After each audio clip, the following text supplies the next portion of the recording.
Coming up on Windows Weekly, Paul bemoans the return of the Slate PC. We find out if Windows Phone 7 is hot or not. And Microsoft announced their earnings. Will they survive?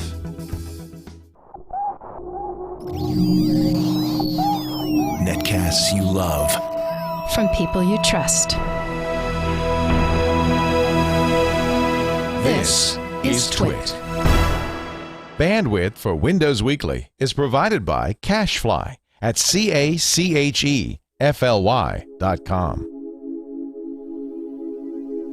This is Windows Weekly with Paul Thurrott, episode 167, recorded July 29th, 2010. Childlike Wonder.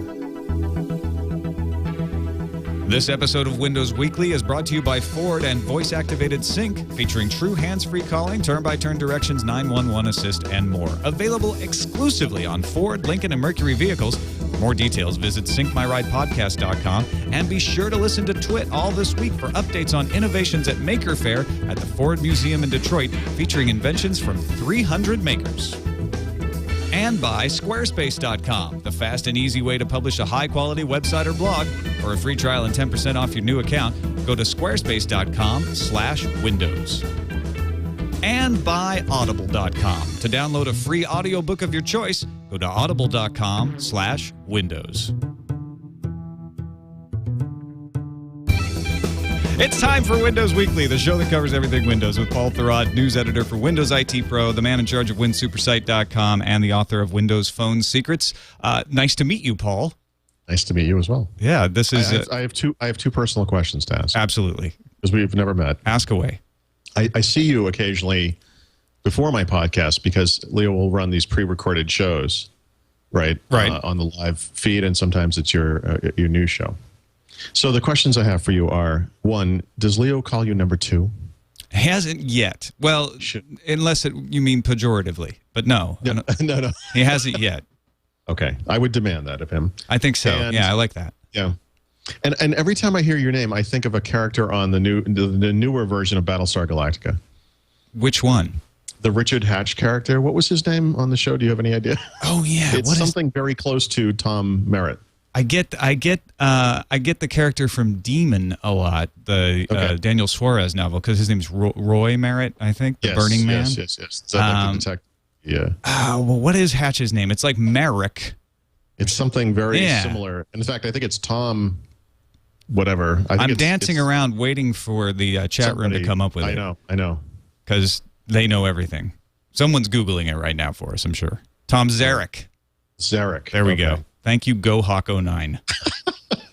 I don't know what it is. Every time I see the name, I think Battlestar Galactica. Yeah. Well, it's onomatopoeia. Yeah. There's a certain similarity there. Yeah. Every time I hear your name, I think Windows because I've followed your work for years. So okay. I hate to typecast you like that, but no, it's okay. I'm growing. I understand it. I don't love it, but I get it. Our first big story today is Microsoft quarterly revenues being a record. And a lot of people were debating this around the idea of who's bigger, Apple or Microsoft. Is that the headline here, or is there better stuff to talk about?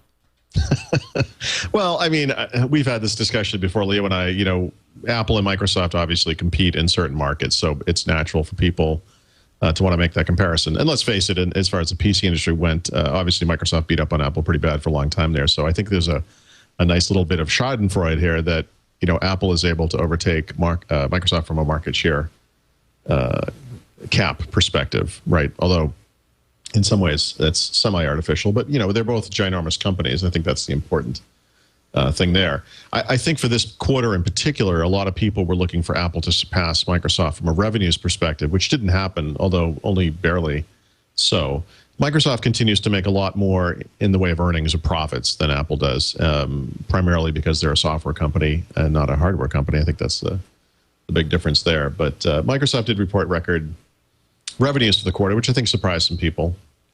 They also capped off their fiscal year on kind of a high note. And I think a lot of the comparisons you can make year over year are very interesting. But I think the big one for Microsoft is just when you look at it, you realize, you know, a year ago, Microsoft was selling Windows Vista. And this year they're selling Windows 7 and maybe as important, also Office 2010. You know, so it was kind of a a big quarter for those guys. And does this help put to rest some of the unsettling debates that were happening about, oh, maybe Steve Ballmer should go and let's clear out the old wood, and it's not the company that Bill Gates started, all that stuff. Yeah, no, absolutely not. I mean, no, that's a reasonable debate. Microsoft posted some figures a few weeks ago. I'm sure you guys talked about that on the news show. Frank Shaw, one of their PR heads. And there was a lot of implicit stuff in there, right? He didn't explicitly ever say this is why this number is important. And also, they left out certain numbers that maybe weren't so generous to the company. But one of the implicit signals in those figures was, here were our revenues when Steve Ballmer took over the reins of CEO 10 years ago, and here's what they are today. Look how much bigger we are as a company. So that is one way to look at it, definitely one way to look at it. But inevitably, and Apple falls into this comparison very neatly, when you track how this company has done over the past 10 years, one of the things you also see is their stock price and how it has basically hung unchanged, relatively unchanged over this entire period. Whereas it's Apple's reliable. It's always the same amount. Yes, that's an interesting way to put it. It is reliable, and Microsoft customers do like reliability. That's right, and predictability. So yeah, I guess if you're looking for boring and unchanging, Microsoft was a great company over the past 10 years. But from a stock price perspective, Apple's stock, of course, has skyrocketed, and maybe by a factor of 10 or higher. I think I know that now, and they're probably in the 260s or something. Microsoft is in the 26s. It's a vastly different thing, and it explains why the market cap for the two companies is so has changed hands. Essentially, the positions have changed hands. Apple is a company that grows very, very fast, and Microsoft is a company, like you said, that is very reliable. I guess. Right. You're not going to make a lot of money on their stock necessarily. Yeah, not on the stock. When's the last time they split? Actually, they do split the stock fairly regularly. In fact, I want to say they've done it at least once in the past 12 months. Okay.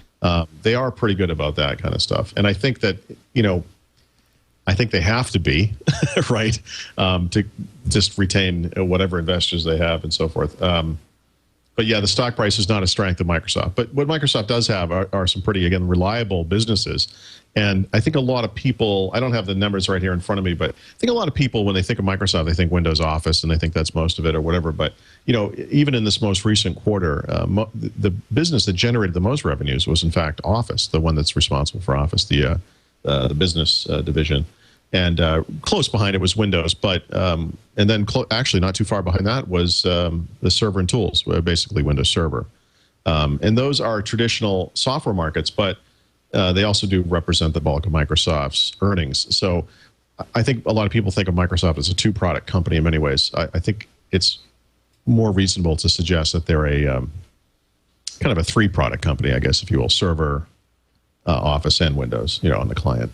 And Windows is saving their bacon, right? I mean, it's selling like hotcakes. Yeah, big time. Yeah, I made a comparison about this in a news article I wrote. People try to disparage these figures a little bit because they say, well, look, Windows ships on every PC. I mean, how else could it be other than a huge bestseller? Microsoft talks about how they've sold 175 million copies. They provided the figure that breaks down to 10 units sold every second. It's almost 1 million units sold every single day. So presumably over the next year, they could sell over the course of a year, could sell somewhere in the 350 million units sold range, which is unbelievable. But again, looking back a year ago to when Windows Vista was on the market, Windows Vista wasn't selling on every single PC that was going out the door. So it's not enough to be bundled with PCs. Obviously in that case, most PC makers, or many PC makers, were selling Windows XP instead of the newest version of the OS at the time.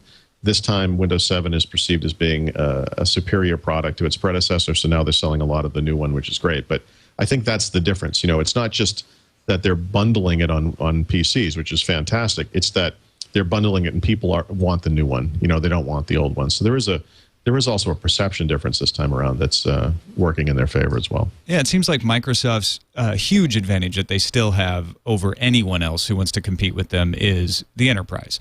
They are the choice for the enterprise. Every once in a while you hear somebody like, oh, maybe they're going to go to Google Apps for the domain, or maybe they're going to experiment with Mac. Yeah. But everyone else buys Windows. The big negative for them was that everyone stayed on XP. They just didn't move to Vista. Right. Now, are we seeing people moving to Windows 7 more? It seems like we are. Yeah, it seems like we are. I want to be very careful about that because that's something I write for Windows IT Pro magazine, and that's something that we track very closely. And one of the things we saw with Windows Vista was a very reliable trend in the early days where corporations started to talk about wanting to upgrade. They talked about plans for deploying. They talked about evaluating the system. At some point, the talk changed to, as it always did in the past, well, we're going to wait for Service Pack 1.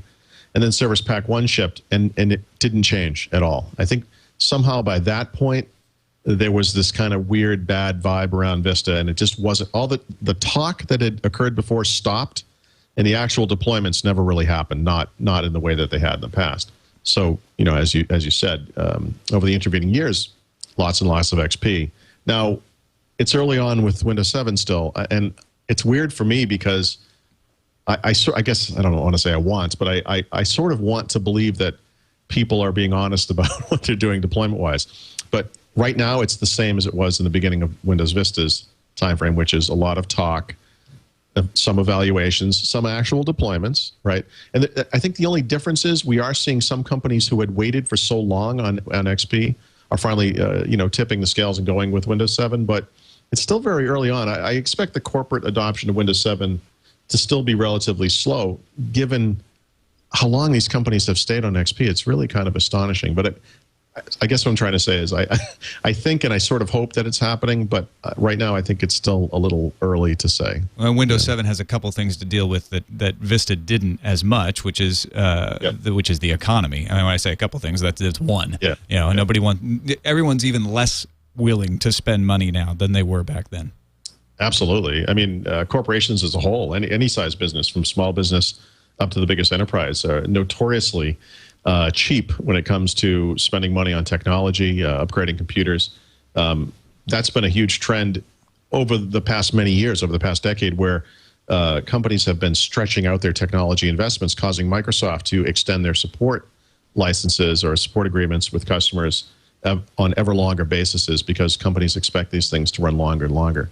And then you hit that economy and the recession or depression or whatever you want to call it. And I mean, everything just came to a screeching halt right there. So, yeah, I mean, some encouraging signs, but it's hard to know whether is it Windows 7? Is it just natural pickup after this economic recovery starts kicking in, or is it nothing at all? You know, we don't know yet. It's just early days. All right, let's move off the ledger, and in a second, I want to talk a little bit more about Windows Phone. I know you guys talked about it a lot last week on Windows Weekly, but I also want to explain to people why Leo isn't here. Leo is actually on his way to Detroit, and you may ask, why is he going to Detroit? You know, he's going to Detroit for several reasons. There's a Detroit Maker Faire going on there, but he's also going to be visiting the Ford Museum in Detroit. And of course, this episode is brought to you by Ford and voice-activated sync. It's the in-car communication and connectivity system that Leo uses every day. If he could have, I bet he would have driven to Detroit if he was closer to Detroit. True hands-free calling, turn-by-turn voice directions, 911 assist, voice-activated music and podcast browsing. You get all of that, personalized traffic, and a lot more. And you can do all this while you're keeping your eyes on the road. That's the thing. Instead of watching that person weave around in front of you while they're on the phone and trying to figure out how to get around them and past them before they cause havoc, you've got somebody who keeps their eyes on the road, drives in a straight line, and can still do all of the stuff we were talking about. Maker Faire is this weekend at the Henry Ford Museum in Detroit. Leo's going to be there. He's going to have a TWiT Live Saturday, July 31st. He's also going to be doing a meetup there. So check it out. He's really excited. I mean, we had a big meeting yesterday afternoon. All the stuff that he's going to do. He's going to get to do maybe I don't know if I'm supposed to say or not, but maybe a little test drive. We'll keep that under wraps as far as the other details. But we thank Support for their support for innovation, Maker Faire, and for Windows Weekly. Let's move on to Windows Phone. So you were pretty excited about it last week. Still excited? Yeah. In fact, it's tricky because I'm working on a book right now about Windows Phone, and I have the shortest imaginable schedule. No time at all to get this thing done, and it's been hard because it's been a lot of very, very late nights and really trying to thoroughly document this thing. And it's not. I wish I had more time in a way, but I understand the need of the publishing company to get it out on time. But the one thing that strikes me about Windows, well, maybe not the one thing. There are a number of things that strike me about Windows Phone. I mean, I will say that for me personally, I'm a tech enthusiast. I love technology, obviously. I've never run into anything on Windows Phone that's made me doubt that this is something, truly innovative and exciting and interesting. And I really like the way it works and looks, and I love the different UIs they've created, especially around these, panoramic hubs and so forth. It's just a nicely thought out system.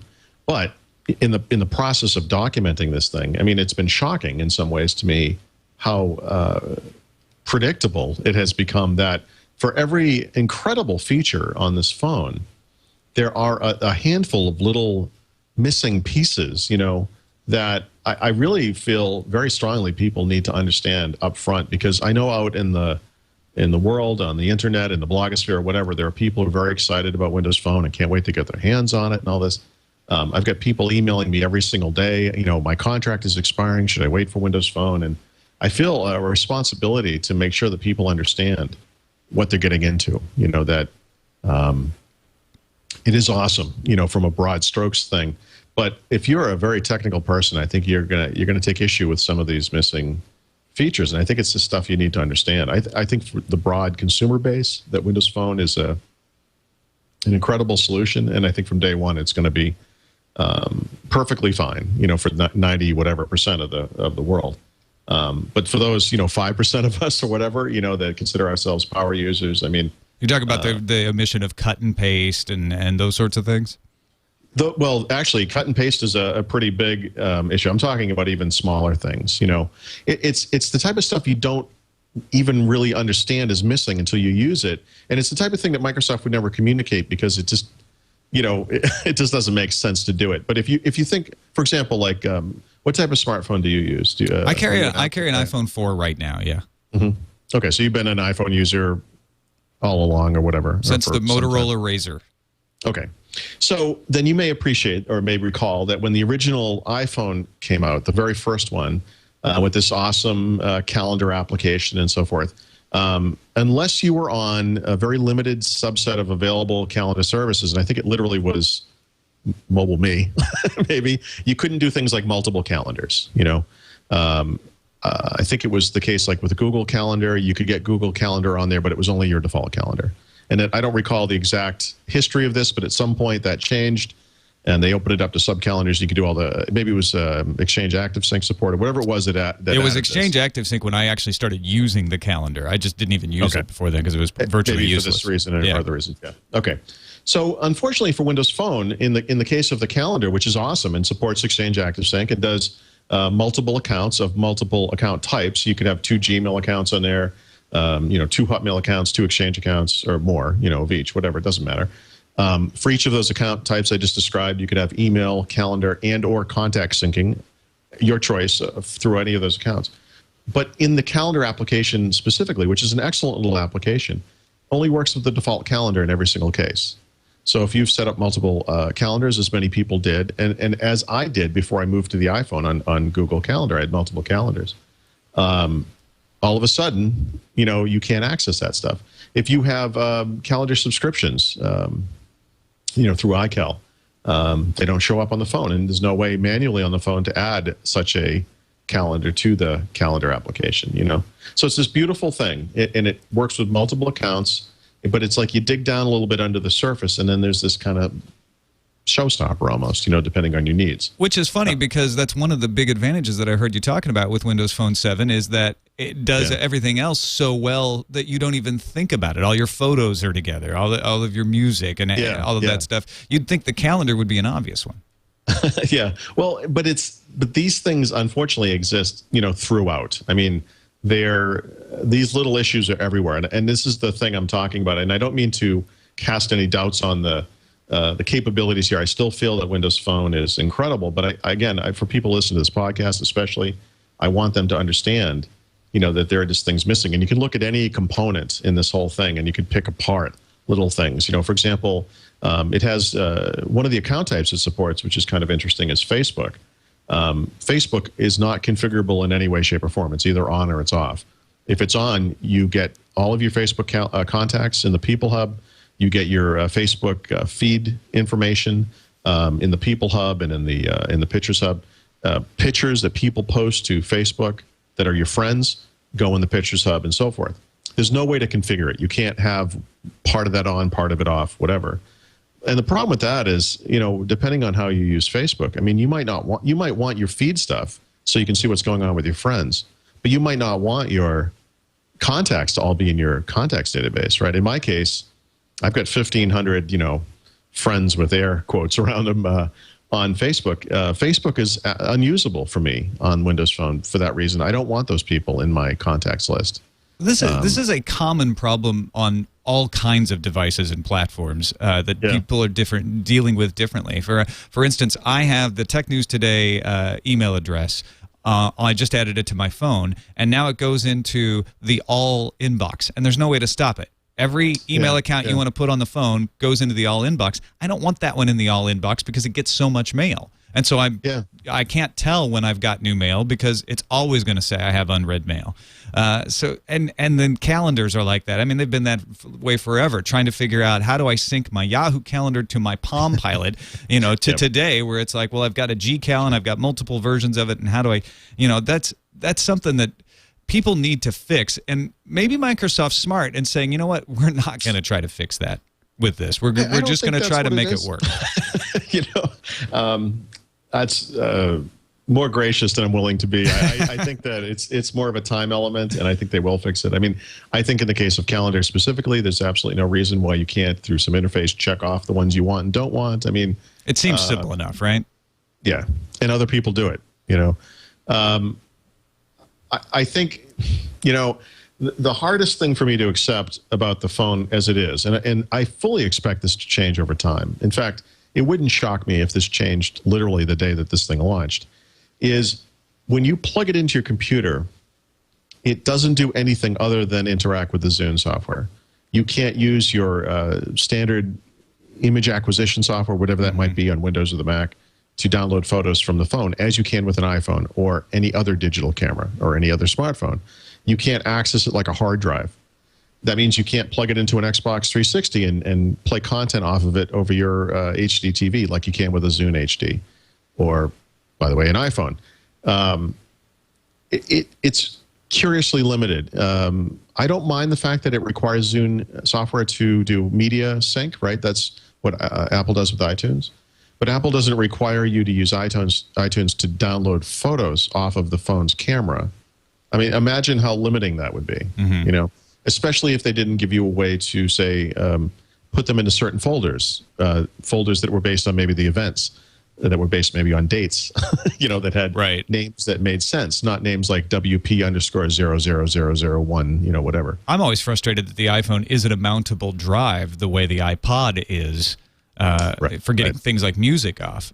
So this is again, I want to put this question to you. If I understand the theory of Microsoft saying, well, we're gonna work on making certain things really good so that we can get this out fast, and we're gonna take a little page from Apple's book and we'll add features as we go along. I get that, but are they too far behind the 8-ball now to catch up? Because that seems to be the thing that's holding back Zune, which is a fantastic music player and a fantastic media player, but people have moved on from media players now. Are they going to say, well, yeah, Windows Phone 7, that's a fantastic phone, but there's so many other fantastic phones now, it's too limited for me.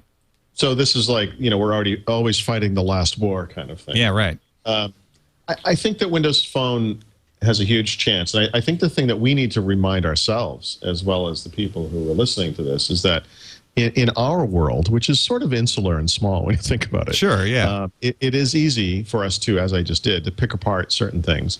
But what we need to understand is that for the average consumer base, that 97% of the world or more, none of these issues mean anything. And I think that the overwhelming strengths of Windows Phone, those things that they did get right, are going to blow people away if they're presented to them properly. For example, it's one thing, when you see Windows Phone, it's really cool. But when you see when you see Windows Phone lit up with your own data, Freudian slip. Mostly, yeah, it is amazing. And that's the thing. I mean, all of these little kind of picayune complaints kind of fade away to nothing when, all you do is log on with your live ID and all of your contacts, all of your mail, all of your calendar, all your photos. All this stuff is just there, animating. And you see like, oh, there's my friend in that, in that little box. And there's one of my favorite pictures right there. It's amazing, I don't know how you communicate that to people effectively because, of course, in the store, these things are just going to be sitting there, and you know how store displays go. Yeah, if they're even on at all or hooked up. Yeah, exactly. It's just like the security line is tethered to nothing, right. or whatever. And I guess that's my big fear. But I think that a lot of this stuff, the reason I communicate this stuff is because I think the people who read my stuff, the people who listen to this are on the more technical side of the scale. And this is going to be a concern for them.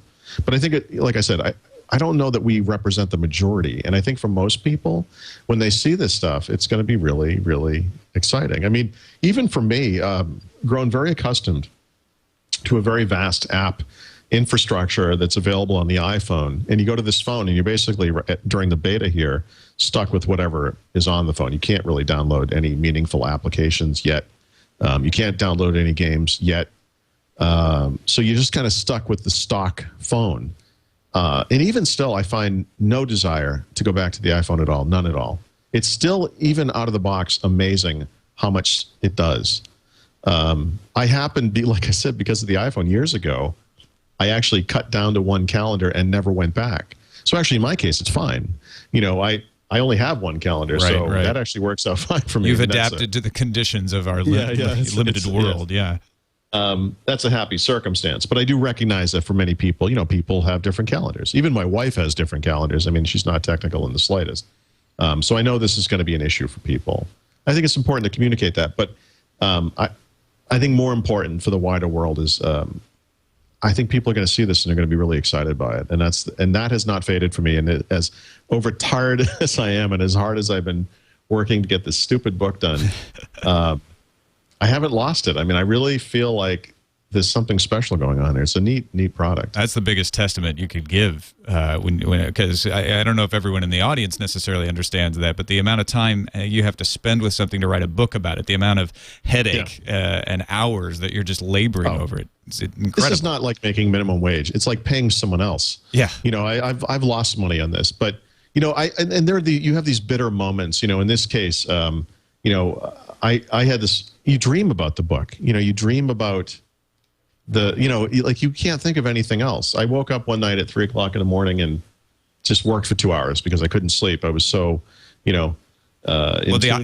ideas are in your head there. You don't want to lose them. Yeah, right. I'm awake. Let's just get this thing done. And then, but you have these bitter moments where you think, Microsoft in this case agreed to do this book because they were going to, show up with a device pretty early on and give me a lot of support. And, I can't say that they've actively worked to undermine me, but they haven't exactly been great showing up for me in many ways. I didn't get a device until very late in the game, and, more than a month later than I was originally told I would get it. It would have made a huge difference in my life if I could have had some, the kind of support I expected to get from these guys. So, you have this sort of bitter moment where you're like, I'm going to finish this book and I'm going to go buy an Android phone or something. Screw them, But then the thing is, I really like it. You like it anyway. I like it anyway. Huh. I mean, it makes sense for me, the kind of the Windows guy. I should be writing about this and I should be conversant in it and have one and understand it. And so I kind of get that. It's almost a responsibility. But the truth is, this is the one that I want. So it doesn't matter for me. I mean, it's great and it's a happy coincidence, but I really love the thing. Now, Windows Phone 7, of course, is Microsoft's bid to kind of rejuvenate their entries into the phone world. Yep. They've also got another industry that they've been in for a long time that they're trying to rejuvenate, and that's tablets. In fact, they like to think that they started this industry, and now it's passing them by. And so we heard that, the Slate PC at CES, it was a big deal, and everyone was really excited. And then HP bought Palm, and there was all the scuttlebutt they're not going to do a Windows Slate PC. But now it turns out it's back. What's the deal with this? I've done everything I can to ignore this story. Everything. People ask me about it and ask me about it and ask me about it, and it drives me crazy. And, in January, before we knew what the iPad was, Microsoft talked up Slate PCs at CES because they knew it was coming, specifically an HP Slate PC. And HP has some, and still does, have some promotional materials up on their site about this Slate PC that had supposedly been in development for 5 years. Of course, then they bought Palm, right, and got WebOS. And then there was a lot of silence about the Slate PC. And there are a lot of stories about how HP was getting rid of the Slate PC, although I think I would point out to people with the understanding I don't really want to talk about this, but if I had been asked, I would have said, HP never said they weren't making the Slate PC. I'm not sure, let's see what they say before we assume what they're going to do. And then very recently, for whatever reason, HP has started talking about it again. And apparently they are coming out with a Windows 7 based Slate PC. This caused me to go back and look at the transcript from the CES speech where Steve Ballmer talked about these PCs. And to my horror, I discovered that he referred to the Slate as a new form factor. Microsoft showed off a Slate PC at CES in 2001. Yeah, I remember that. In fact, I have the photos of it. I was there. It was a little thicker then, but it was basically the same. Yeah. And, Microsoft's partners shipped these things in 2002. The thing that's interesting about this, when you look back at it historically, aside from the fact that it happened and we all now apparently forget that it happened, is Microsoft's partners and customers all decided that the Slate PC form factor was not efficient. And one of their partners, I think it was Acer, came up with something called the convertible PC design. And this is the type of PCs that are, became fairly common within the tablet PC world, where the screen could kind of flip around and then latch back on over the keyboard. And then it would look like kind of a slightly thicker slate that you could use with a stylus, right? And then you could unlatch it again and swing it back around. It would just be like a normal laptop. Right, the convertible. And everyone thought these were fantastic. And everyone made something like this, everyone who was making tablet PCs. And I think they sold like 13 or 14 of them over the past 7 years. Yeah, I knew a couple of those 13. Yeah, I did too, actually. In fact, I still have one. They just never really took off, I think is the point. So now we're going back to the Slate. But I think that, where Apple kind of succeeds and where Microsoft can never succeed is, Apple succeeded in this market, such as it is, sort of reinvented this market by coming out with something that was based on a much simpler OS, and not just a simpler looking OS. I mean, like a simple OS. When Microsoft thought about the tablet PC market a decade or more ago, they decided that they needed to make this complete platform where handwriting recognition had to work, where voice recognition had to work, where you could literally write with a stylus on a pressure-sensitive screen. If you push down harder, it would make a bigger blob, or it would write in bold or whatever, that it would recognize what you were writing, that it would treat it just like text, that it would, it was an amazing sort of system for what it was. Of course, the PCs of the days were far, too, underpowered to do anything about it. But that was the system they came up with. By comparison, the iPad is like finger painting, isn't it? I mean, it's like comparing a beautiful 3D wireframe model to your kid finger painting on the fridge. It's a toy. That's my opinion of the iPad. Is it's fun, but it's like something from Fisher-Price or Mattel. It does what it does really well, but it's kind of limited in what it does, and it's mostly good for fun things. Right. Taken in isolation, if you presented either one of these products to people and said which one of these makes more sense, I think almost anyone would have picked the tablet PC. But it's funny because I think the iPad type design is the one that's really taking off. Now, Microsoft, of course, is going to try again with Windows 7, and I just don't. this didn't work before. I don't understand what's changed. I mean, yes, PCs are a little more powerful. Tablet PC, the platform today supports multi-touch and touch if you want to do that stuff. I wouldn't say that the Windows OS is necessarily optimized for that kind of thing, but it's there, But, I mean, to me, this is a lot like the last version of Windows Mobile, where it's possible to have this kind of pretty thing on the front of it, but eventually you're going to have to dive into the system. And at some point you reach the UI where the finger is too big to handle the gadget that you're trying to click on, and it just, it doesn't work. And I just don't understand who this is for. If there's a market of some tens of millions of people a year to buy a very simple tablet, consumption type of device, essentially, okay, fair enough. But like you said, that's kind of a toy. If you're talking about a productivity machine, an actual computer, a slate, a screen, without a keyboard, a mouse, that's not it. It's just nothing has changed. I don't understand why. Why are we talking about this? It's crazy. The other thing that people have told me when I make the toy comment, the people in the medical professions or something like that come back to me and say, well, you know what? It's really good in our industry because it's great for doctors to carry some data around with them in a small form factor and show their patients. And it definitely has those niche uses here and there. But what you're talking about is productivity. Right. What you just said is classic, because that's exactly the conversation we had over 10 years ago about the tablet PC. Exactly. That's exactly the market that is good for. There are people who walk around factory floors. There are people who walk out in the world like, the UPS guy that goes from his truck to the house has something that's sort of like a little iPad-y thing. It uses a pen, actually. But, of course there are markets where this is okay. Yes, someone who is a child or is for some reason filled with childlike delight might enjoy an iPad. But, I mean, geez, really? I mean, all these Slate PC rumors now say, well, they're only going to market it to the enterprise. They're not going to go after the consumer market. That's crazy. Wait, yeah, which part of the enterprise do you think the Slate PC is going to take off in? Right. It doesn't make any sense to me at all. One of the dumbest things I've ever seen, and I know you people are out there, and I'm looking right at you. If I ever see anyone pull an iPad out of a bag, followed by a stand, followed by a keyboard, seriously, get a life. Are you kidding me? For only 3 times the price of your average notebook, look how I've optimized my life.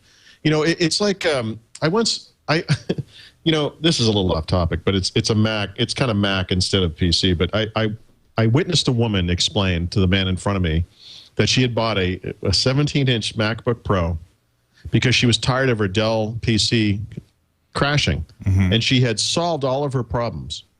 So I said, excuse me. I was behind her on the plane. And I said, how much did you spend on that MacBook Pro there?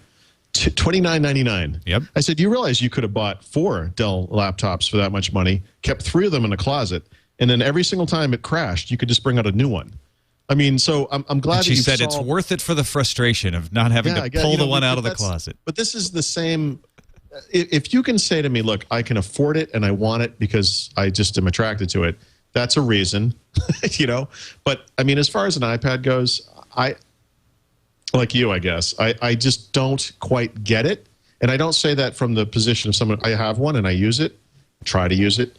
I find it to be frustrating on a number of levels because of the reflection on the screen and, other things like that. I've as a traveler, have often asked for and never received a little, like a Kindle-sized device that would watch movies and get great battery life, but not reflect my face back in it as I was watching it.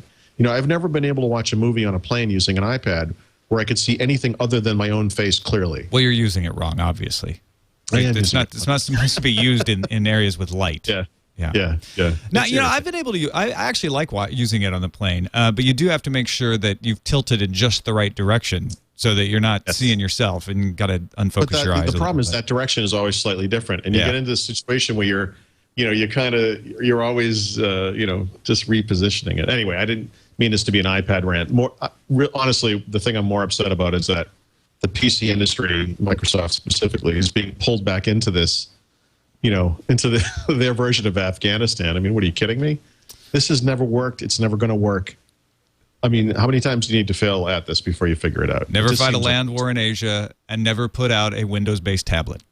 Yes, thank you. That's right. Principles to live by. Now, you mentioned the Kindle there just a minute ago, and Amazon just announced new super cheap Kindles. Yes. Now, I've been a Kindle user literally from day one. I bought the first one the first day it came out. I bought every subsequent one, not the DX, but the normal size one, the day they've come out. So, are you going to buy this one? I already did. I pre-ordered it. Question is moot. Yes, and the reason is simple. I read a lot, and the Kindle has the best reading experience, period. It's not even close. My wife uses my old Kindle now. When the new one arrives, she'll get the Kindle too, and we'll kind of push them down the line like that. But I've always felt very strongly that the Kindle was an incredible device, and that the only thing that was hampering it was the price. And I want to say when it first came out, it was $359 or $379 or whatever the price was. Right. And if you go back and look at my original view, the thing I wrote was, "It's just fantastic. It's way too expensive." Yeah, I said the exact same thing, and I bought one, but I said the exact same thing. Yeah. Now, over time, of course, they've lowered the price a lot. The Kindle 2 that I have is like I said, I bought it on day one, so it's actually a little different than the one that's in the market today, because the one that's out today you can bring internationally and use the 3G internationally, and mine actually doesn't work that way. And no Wi-Fi either. That's right. Yeah, that's right. It's no Wi-Fi. So the change in the new one, aside from it's a little smaller and it has a higher contrast screen, which is awesome, is that it's Wi-Fi for $139, which I think I think that's going to be the best seller by far. Because most people are going to use it at home. They can download books at home. There's no problem. And then the 3G version for $189, which is the current price. And that actually is the one that I got. I would love to be, I'm going to be in Germany. So one of the things that happens when you bring the Kindle, the one I have international, is it doesn't automatically download the newspaper every day. I read the New York Times using the Kindle.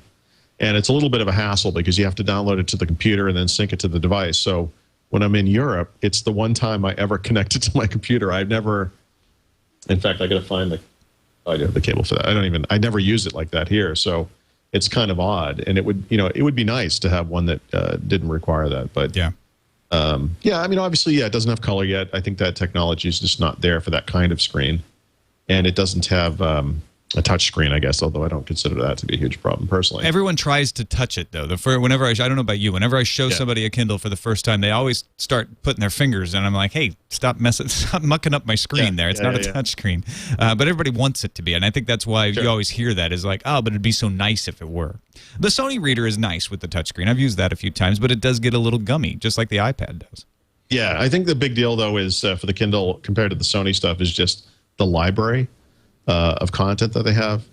And I don't know how Sony handles periodicals, but I really like the automatic, I wake up every morning and the paper's waiting. Yeah, exactly. The auto delivery is pretty nice. Yeah, it's really, really nice. And that's the big thing, and I wanted the iPad, the iPad is a bigger screen, it's color. One thing that a lot of people don't understand is that Kindle books do have color when it's appropriate, if they're photographs. You just don't see them in color on the Kindle. But if you run Kindle software on your PC or Mac, or on an iPod or iPhone, or now on the iPad, those color photos and things do come through and look beautiful. But the problem with the iPad screen is that it's just too reflective. It's not really a good reading experience. I actually absolutely love the Whisper Sync on Amazon too, because if I've got my phone, I can read it, on the train, and then I can be at work and pull up the Amazon app, fire up Windows, and read it in the Amazon app. You want to sync to your latest read, point. It's beautiful. Yeah. The only time it messes up every once in a while, I'll accidentally skip somehow forward, like way forward.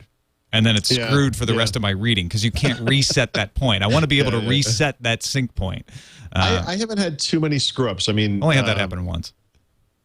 Yeah, I have seen it been off a couple pages. I mean, they're not really pages, but once or twice. But it's been pretty good. And it's also, this software is available everywhere. It's on the Android phones, iPod Touch and iPhone, iPad, PC and Mac, and then of course the dedicated Kindle devices. I mean, it's so well supported across the board. It's really nice. Well, let's get back to a little more Microsoft-oriented news. The Black Hat conference going on right now, and there's Microsoft has kind of come out about their responsible disclosure, and they're doing a security tie-up with Adobe. Yeah, I don't know if you've talked about this stuff yet. I actually I very rarely have briefings of this type, but I actually talked to these guys in advance, and Microsoft has a program called the Active Protection Program, where which is a response to this issue where every month, like you said, reliability, Microsoft, very predictable. Second Tuesday of every month, they have this security, Patch Tuesday. Patch Tuesday. Yeah, and they release all their monthly security patches. Well, the problem was, once you start doing stuff like that, now that the patches come out, people can look at the patches and say, oh, well, look what they're fixing. There's something wrong with the software. And it's very easy to find where the vulnerable software is. And because people don't always patch right away, people can write exploits, put malware out there in the world, and exploit PCs. So there's actually there was this phenomenon they called Exploit Wednesday, where, the day after every Patch Tuesday, all of a sudden there would be these zero-day attacks. So to prevent this, Microsoft started the Microsoft Active Protection Program a few years back. And what they do is, ahead of Patch Tuesday, they report all of their internal information about the patches they're going to give out to security software companies, so they can build the protections into their software solutions ahead of time and have them available for Patch Tuesday, trying to prevent this Exploit Wednesday type of thing. Yeah, right. Now, that's fantastic stuff. I mean, it's such a great idea. But, Microsoft, as the makers of the OS primarily, one of the things that they've seen is that as Windows has gotten more secure, and as other forms of software, like there's certain applications especially, have gotten very popular, hackers are starting to turn to the riper, fruit, which are these applications. So people aren't hacking Windows as much as they used to, but now they're going after applications, and in many cases, third-party applications, like those made by Adobe. I think the Adobe vulnerability stuff has gotten a lot of press lately. People are pretty hip to the fact that it's not so much that they're notably bad software makers, it's just that they write incredibly popular software, so hackers are going after it. So Adobe has joined the MAP program. They're the only company beside Microsoft that's going to supply this same type of vulnerability information to security software vendors in advance of Patch Tuesday. I think that Adobe does quarterly releases, I want to say, not monthly, but they do come out on that same Tuesday that Microsoft's do. So every quarter, they're going to update the software security vendors with their own vulnerabilities in the same way that Microsoft does. Again, in an attempt to prevent these exploits from happening. And is this all part of the coordinated disclosure plan that Microsoft is also touting, saying, you know what, we don't want to do the responsible disclosure anymore, where you have to tell us and we don't have to do anything. They're trying to get everybody on the same page and do coordinated releases of vulnerabilities, giving like 60 days or something for once something is found. Microsoft has been bit in the past few months a couple of times by some high-profile releases of information about vulnerabilities that came out before they had a chance to respond to them, right? There was a big zero-day attack on Windows XP that occurred, I think, after a Google researcher somewhere, discussed some kind of a vulnerability. And then this past week, there was one that affects all versions of Windows, right? The shortcut link issue that came out again they just didn't. These things sort of happened before Microsoft had a chance to even respond. Well, depending on who you ask, the security researchers say we told them months and months and months ago, and we never heard anything, and we felt it was irresponsible not to. There's this big argument going on about who said what when. Right. So I guess the way I think of this is that, to me, sounds believable, but I don't feel that it's responsible for anyone to publicly reveal how to exploit Windows if Microsoft hasn't responded either. I mean, it just seems irresponsible to do that. I mean, because this is what happens. Microsoft's trying to be a little more political about it. They're trying to, we're going to talk to everyone. We want to get along with everyone, that kind of stuff. But I mean, I think there's one of the unsaid thing that's going on this week at Black Hat is like, guys, you got to work with us. And not just work with us, but take the same kind of responsibility for this stuff that we do, because if you know about something and publish information about it, you become part of the problem. Well, and the researchers are saying, look, but if we don't hear anything, and then we know that vulnerability is already out there, what are we supposed to do? And so I think it's a good conversation that's happening where they can work this out. And I don't know that I totally buy the coordinated disclosure system. I think I kind of prefer what Google's talking about, where it's like, look, you let us know, we have to let you know that we heard, and then we've got 60 days to fight it. to come up with something. Yep. Because that puts a little bit of the pressure on both sides to do the right thing. Right. Now, So I don't have any information about whether or not Microsoft ever heard from these people, but I agree 100% that they need to respond. Absolutely, yeah. Now, Microsoft getting upset by Google over the Yahoo partnership in Japan. Yahoo Japan, if people don't know, is not owned entirely by Yahoo. In fact, Yahoo's a minority partner. Yeah. SoftBank is the majority partner. And Yahoo Japan has decided to go with Google, whereas Yahoo here in the U.S. is partnering with Bing. So Microsoft's nose has been out of shape, right? Yeah, except that it's actually a little more complicated than that because, I mean, that, on the surface of things, that's what it looked like. And it's, of course I would be upset about that. But actually, it's kind of an antitrust concern because in Japan, Google owns over 50% of the market for internet search, and Yahoo owns almost 50% of the market. So if those two companies combine together, boom, they will own almost 100% of the market. And it's not just, market ownership, pure monopoly. The issue is the way that search results get improved over time is by having some volume of search data to work with. And if everyone is going through one single engine, there is no competitor that could come up and possibly compete effectively because they just wouldn't have the range of search results in Japan that could help them do that, And, Microsoft points to the U.S. Department of Justice action against Google when they tried to align with Yahoo before Yahoo teamed up with Microsoft in 2008.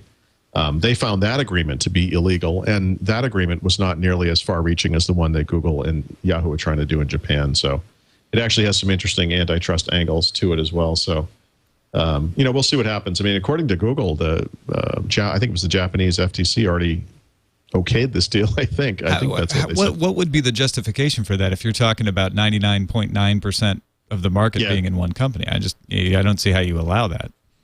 Right, but we live in the United States, so right. Exactly. We have a different perspective. Our toilets are much simpler here too. Yeah, exactly. So our toilets don't talk to us. So yeah, I mean, I agree with that 100%. I don't think they should be able to control the market in that way, especially not through a simple, sign and carry kind of deal. But, that is potentially what could be happening in Japan. So I guess we'll see. All right, well, let's take a moment to thank another one of our sponsors, Squarespace.com. This episode is brought to you by Squarespace, the fast and easy way to publish a high-quality website or blog. You get a free trial and 10% off your new account just for watching Paul and I talk about Windows. What more could you ask for? Squarespace.com/Windows is the place where you want to go, and you get 10% off your new account. So check it out. Squarespace is easy to use. You don't have to know anything about CSS or HTML, although if you do, you can play around with the code as well and still use their templates. It's kind of the best of both worlds. So if you know enough to be dangerous, you can go in there, try some things, look at the code, maybe even learn something, and you get an easy-to-use UI as well. So import your blog for free. Give it the free trial. You can take it from TypePad or WordPress or anything else, and then go get the 10% off if you decide to keep it at squarespace.com/Windows. No credit card needed. You just try it out, build out your website, see if you like it. Well, it would be Windows 7 feature of the week and Windows 7 tip of the week, but they went to Detroit with Leo, I guess. Right? No, they went to Germany. Oh, they're off to Germany. You're going to Germany. I'll still do them on the web. I won't ignore them online, but I just didn't have time to prepare them for the show. So no worries. Well, I thought you came up with a pretty good substitute, which is to do a little live Q&A with the chat room. So give them a little lead time here. If you've got a question, throw it in the chat room right now. And you want me to just moderate? And yeah, if you don't mind. I don't have any. That's way to do it. That's easy. So you got a question you want to throw at Paul or at me, but throw them at Paul. I'm tired. Yeah, just put it in the chat room and let us know. Okay, we got one from Jimmy here to start us up. Microsoft has talked a lot about 3 screens and the cloud. When will this vision really start kicking off? Yeah, so it's always been more promise than reality, obviously. But actually, I would say Windows Phone and a combination of some interesting Windows Live services are what's going to make this sort of a reality. And I think the closest you're going to see to it is actually some of the game stuff that's occurring in Windows Phone. Using this XNA Studio, right away, it's going to be very possible to write, especially turn-based games, but any type of game, using the same code essentially that will run on the phone, run on Windows PCs, and then eventually will run on the Xbox 360 as well. And I think there's been some hyperbole around that. I don't think, I don't think there's going to be a huge scenario where you're sitting at your computer before you leave for work in the morning playing some action 3D game, and then you pause it, hop on the bus, and continue playing it on the phone. I don't think it's going to work quite like that, but I think it's going to be more along the lines of turn-based games in the beginning. But what we're really talking about behind the scenes are all the services, and the services working across all of these screens. Services like Zune, the Zune Marketplace, and the Zune Pass, the subscription, the Zune Movie and TV purchasing and renting capabilities, the Xbox Live gaming stuff that I just mentioned, Windows Live services, email, calendar, contacts, and so forth, all working behind the scenes. Windows Live Photos, coming down onto the phone and eventually down onto your Xbox 360, that kind of stuff. So it's kind of happening in a piecemeal way, but it is happening. And I would say, just maybe 3, 4, 6 months down the road, it will be less vision and more reality than it is right now, but it's definitely getting there. And, some of the stuff to look out for would be Windows Phone, obviously, happening. Some of the XNA stuff that's coming down the road. The expansion of the Zune music service onto the Xbox 360 is a great way to get that content out to the your HDTV, your home theater, not just the video stuff, which is actually already pretty incredible, but also the music stuff. So I think it's happening, but it's just, Microsoft has a way of talking things up, before it's there. So yeah, I'm looking forward to that Xbox thing. If I were to get a hold of a Windows Phone and be able to pick up a game where I left off, that'd be pretty impressive. I like that a lot. It's possible, we'll see how that works. I mean, I've been investigating the game stuff for the book, and there are interesting layers of possibilities. Not all of Xbox Live is coming down to the phone, but I think the key pieces are, and it's a little, from a developer perspective, if you want to be part of Xbox Live, it's a little more complicated than if you just want to make a game, that works on the phone. Anyone could make a game that works on the phone, but if you want to be part of Xbox Live, you have to meet certain criteria, obviously, and but that's where those capabilities are going to get exposed. And I think it's, it's pretty exciting. But day one when Windows Phone ships, I mean, maybe not so much. 6 months down the road, I think we'll finally see some of that stuff happening. Slightly related, Little Hamlet wants to know: Will Phone 7 have any kind of DirectX use? DirectX use? Yeah. Beyond gaming? I'm not sure. Yeah, I guess he's just wondering if there'll be some for gaming. Is that already there? Oh yeah. Yep. All right. Yeah, I mean, there's I don't know if it's DirectX, what level of DirectX we're at, but I mean the gaming libraries that are available for Windows Phone take advantage of GPU. That's going to be present in all the phones, and like I said, the same gaming libraries. So you may not see too many examples of. I'm trying to think of a game like a modern Call of Duty shooter isn't going to be the same exact code across all of the game types, the Windows, the Xbox, and the phone, but the framework will be the same, and you can port the game engine between those different devices very easily. And actually, that's a huge advantage for the Microsoft stack in general. I think for Windows Phone, specifically as well. Yeah, a few people are actually asking what manufacturers have signed up for the Windows Phone. I actually haven't seen many lists about that. Is that information out there?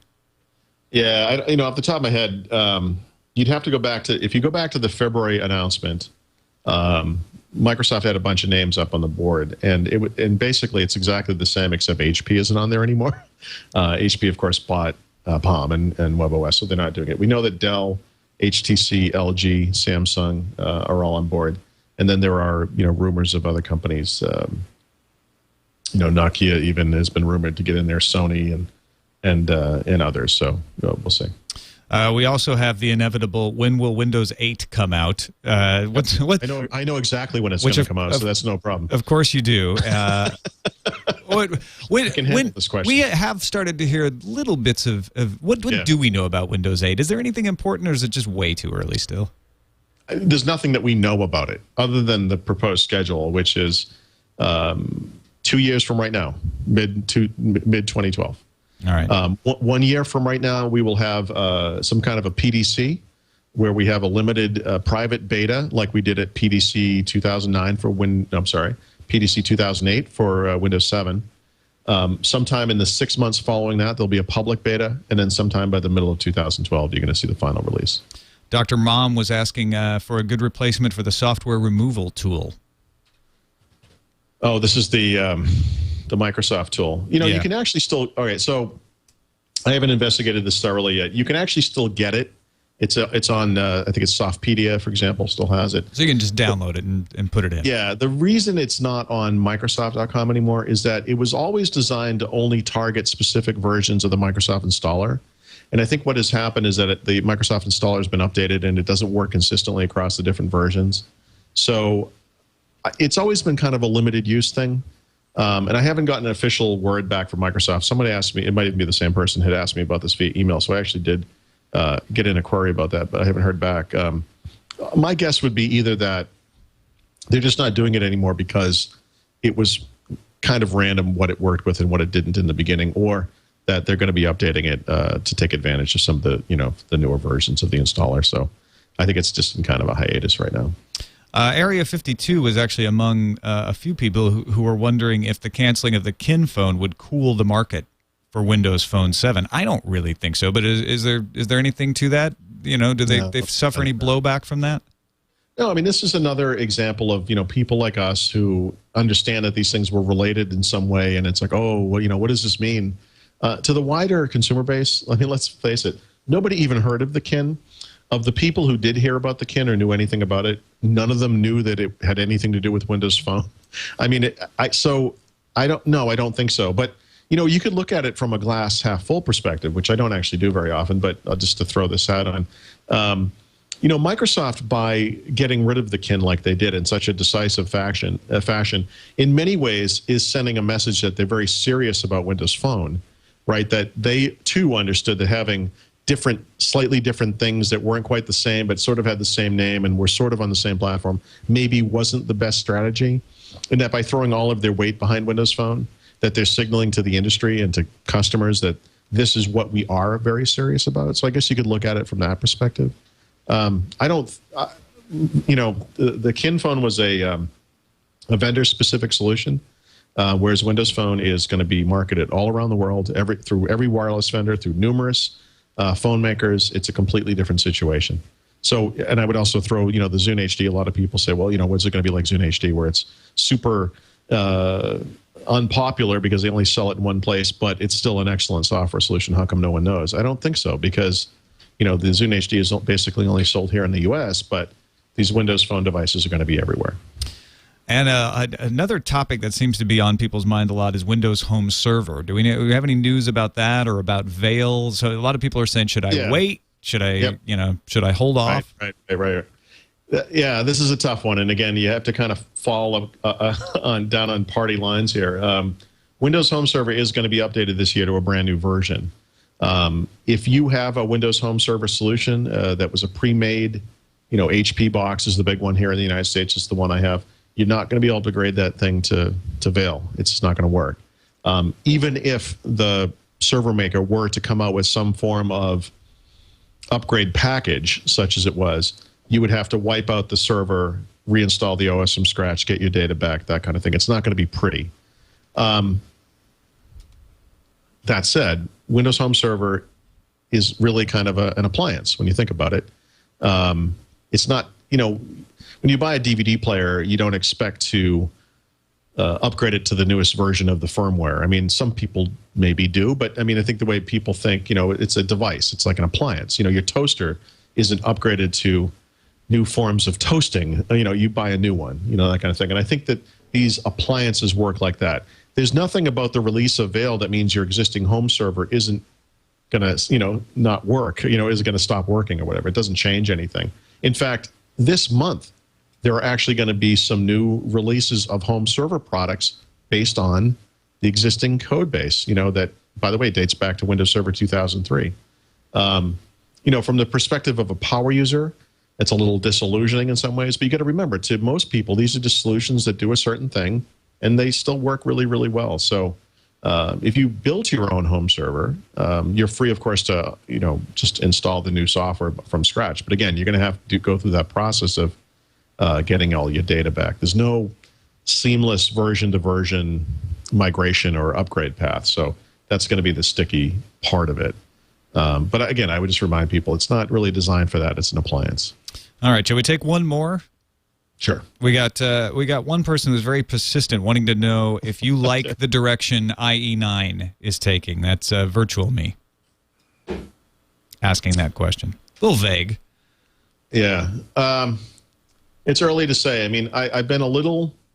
One of the things I've communicated to Microsoft many times about IE9 is that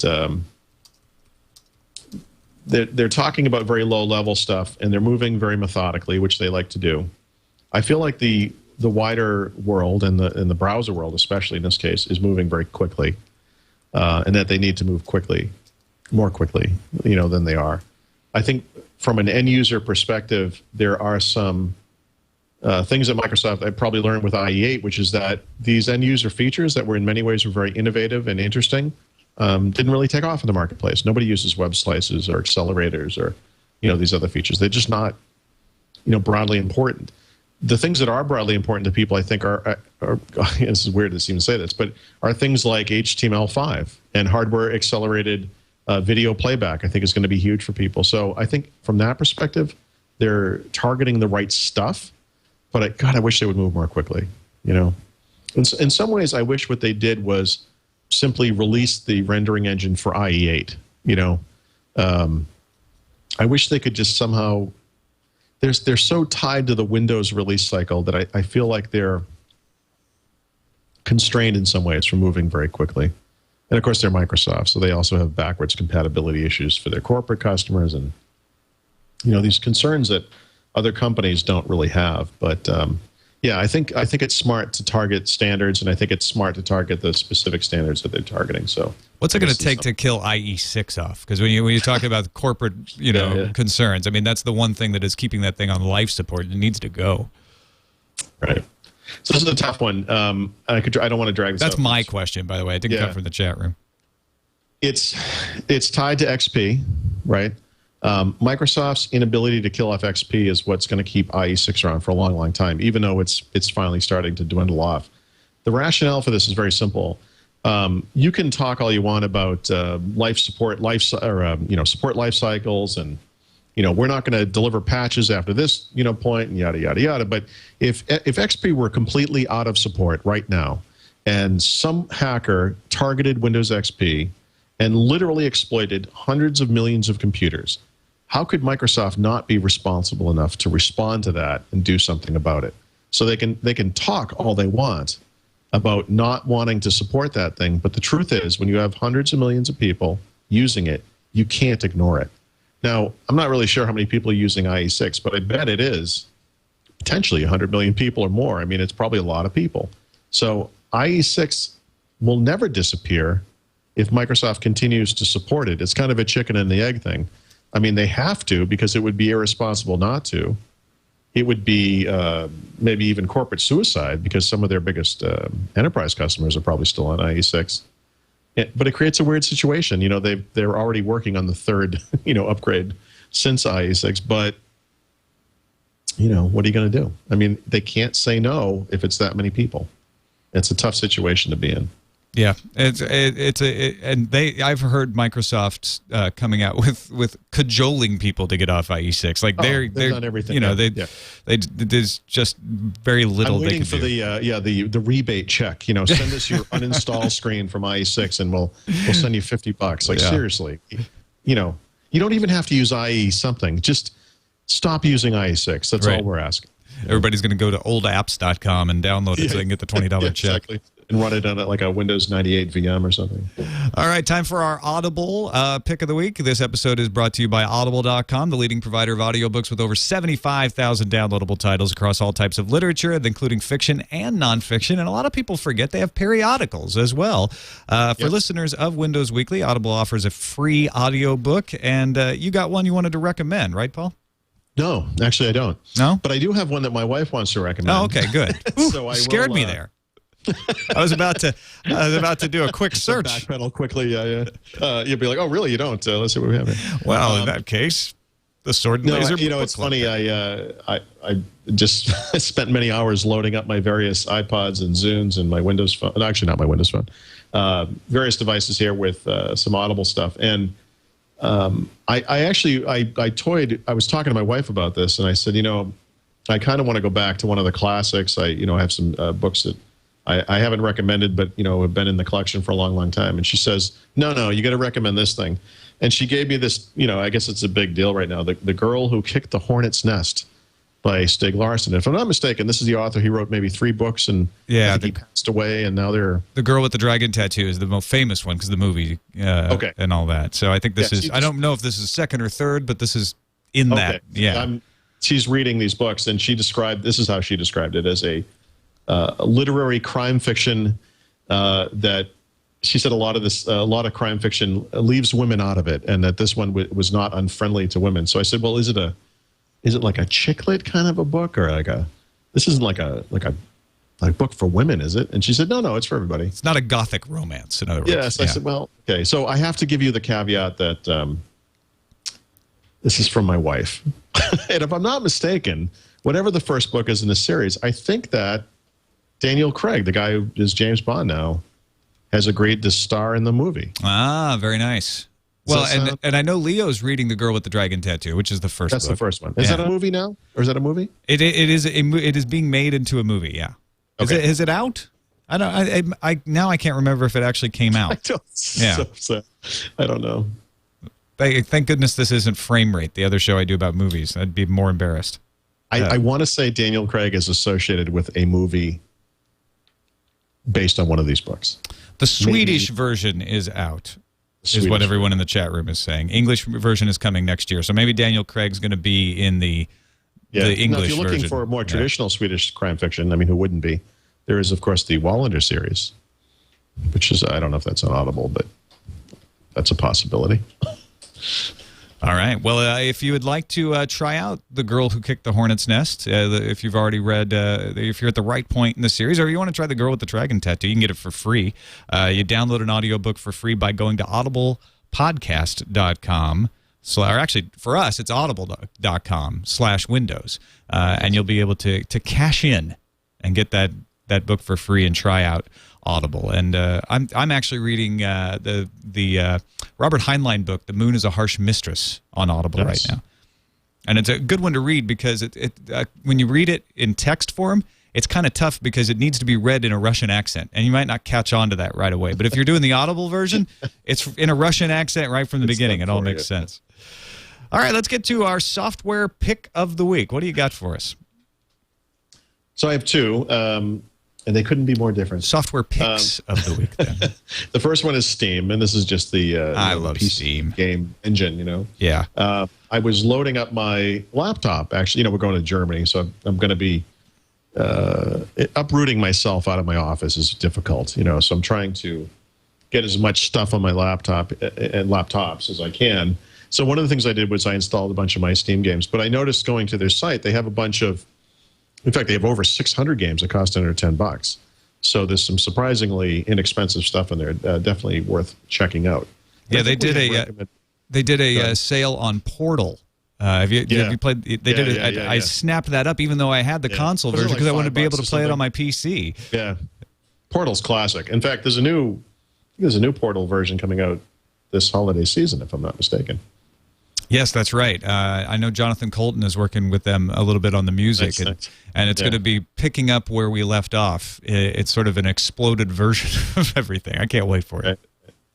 Yeah, the song at the end of the original Portal is absolutely classic. The second pick I have is something I don't remember how I ran into this week, but Google Chrome has always had, their normal build tree, the normal product, the public version. They've had like a developer tree. And now they have this, what they call canary builds. It has kind of a funny yellow icon. The difference between this and the other versions of Chrome is that you can actually run this side by side. So if you want to have like a stable, normal version of Chrome plus something with all of the very latest features and the new UI and all the changes they're making, you can run this so-called canary build side by side with your existing Chrome version, which is a great reason to do it.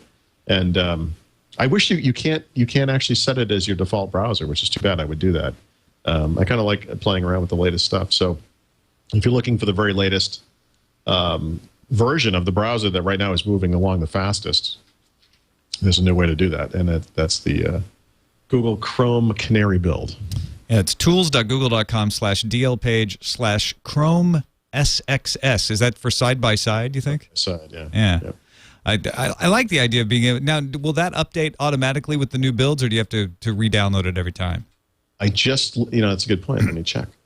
Because that would make it for me if I was able to just have it always give me the latest experimental, so I could play around. If something goes wrong with that, I just go over and boot regular Chrome. I just installed this yesterday, and it's up to date, and so I don't know how it does it. In Firefox, sometimes you'll turn it on. It will say, hey, you got a new, do you want to install the new build? I assume it works like that. I actually don't know yet. So yeah, well, that's a cool one anyway.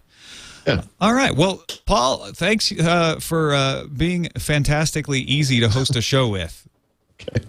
I don't know what that means, but you're welcome. And thank you as well for being a credible Leo.